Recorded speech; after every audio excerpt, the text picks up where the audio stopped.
ની રિપ્લેસમેન્ટનો બધો આધાર સર્જરી પર છે, નહીં કે ફિઝિયોથેરાપી પર.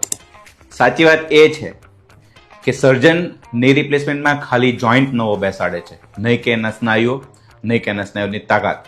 ફિઝિયોથેરાપીની જરૂર એટલા માટે છે કે સર્જરી પછી જે દુખાવાના લીધેથી જે સ્નાયુઓ તાકાત નથી કરી શકતા, દર્દીને ઊભા થવામાં, બેસવામાં, એની day to day life activity કરવામાં જે તકલીફ પડે છે, એ બધી જગ્યાએ ફિઝિયોથેરાપી એમને હેલ્પ કરવાની છે. ઓપરેશન પછી ફિઝિયોથેરાપી ઓપ્શનલ હોય છે.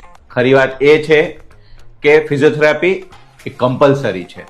ફિઝિયોથેરાપીના લીધેથી જ પેશન્ટ ઓપરેશન પછી સૂતેલા હશે તો બેસી શકશે, બેસેલા હશે તો ચાલી શકશે, ચાલતા હશે તો દોડી શકશે. હર એક ફેઝ પર, હર એક તબક્કે ફિઝિયોથેરાપી એ જરૂરી છે અને કમ્પલસરી છે.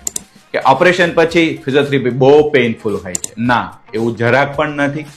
જેટલા પ્રકારના ઓપરેશન, જેટલા પ્રકારની સર્જરીઓ, હર એક સર્જરીને પ્રમાણે એને લગતી ફિઝિયોથેરાપીનો પ્રોટોકોલ અલગ અલગ હોય છે.